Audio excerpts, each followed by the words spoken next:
उकाळा सुद्धा आहे। मग मी ठरवलं काहीतरी असं एक रिफ्रेशिंग आणि थंड पेय करायचं। तर नमस्कार मंडळी, आजच्या या स्वादिष्ट मराठी किचनच्या रिफ्रेशिंग मँगो मेनिया भागामध्ये आपल्या सर्व खवय्यांचं मनपूर्वक स्वागत। आज आपण पाहूया या मस्त गोड आंब्यापासून थंडगार मँगो मिल्कशेक। मँगो मिल्कशेक बनवण्यासाठी लागणारं साहित्य इथे मी 1 वाटी दूध घेतलेलं आहे, त्यानंतर एक हापूस आंब्याचा गर इथे काढून घेतलेला आहे।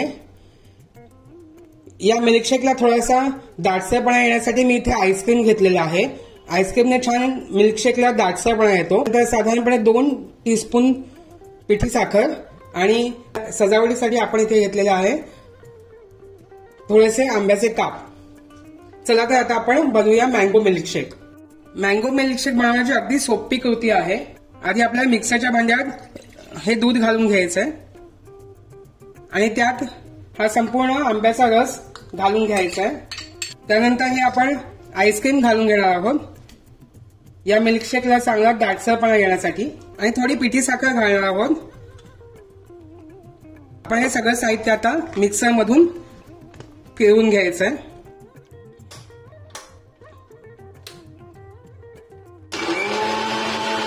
गोडसरपणा ऍडजस्ट करण्यासाठी बाकीची पिठी साखर आणि हे व्हॅनिला आईस्क्रीम घालून घेत आहे, म्हणजे आपला गोडवाही ऍडजस्ट होईल आणि आपला मिल्कशेकला चांगला दाटसरपणा सुद्धा येईल।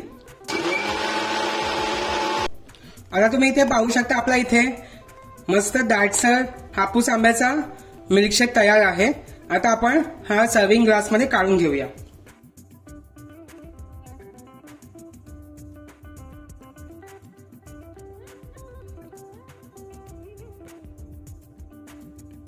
पहा, अगदी मस्त दाटसर इथे आपला मँगो मिल्कशेक तयार आहे। आणि सजावटीसाठी यावर आपण थोडेसे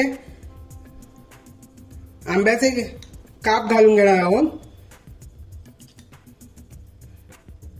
मँगो मेनिया रेसिपीज मधलं आणखीन एक पेय मँगो मिल्कशेक तयार झाला। आता तुम्ही याचा आस्वाद घेऊ शकता किंवा 10 ते 15 मिनिटं तुम्ही फ्रीजमध्ये ठेवून याचा आस्वाद घेऊ शकता। तर पाहिलं ना खवय्यांनो, अगदी 5 मिनिटात सुटकीसह रिफ्रेशिंग मँगो मिल्कशेक तयार झाला। तर मग अशाच रिफ्रेशिंग आणि लज्जतदार आणि चविष्ट आणि वैविध्यपूर्ण तसंच पारंपरिक रेसिपीसाठी आमचं स्वादिष्ट मराठी किचन चॅनल सबस्क्राईब करा, लाईक करा, यावरचे सर्व व्हिडिओज आपल्या अपडेट्सना शेअर करा आणि हो, बेल आयकॉन दाबायला मात्र विसरू नका, कारण यावरचे सर्व व्हिडिओ जेव्हा आपल्या युट्यूब चॅनलवरती येतील तेव्हा त्याचं नोटिफिकेशन तुम्हाला युट्यूब कडून सर्वप्रथम देण्यात येईल, म्हणजे तुमचा कुठलाच व्हिडिओ पाहायचा चुकणार नाही। आता आपली भेट पुढच्या व्हिडिओमध्ये, तोपर्यंत स्वस्थ राहा, मस्त राहा, धन्यवाद।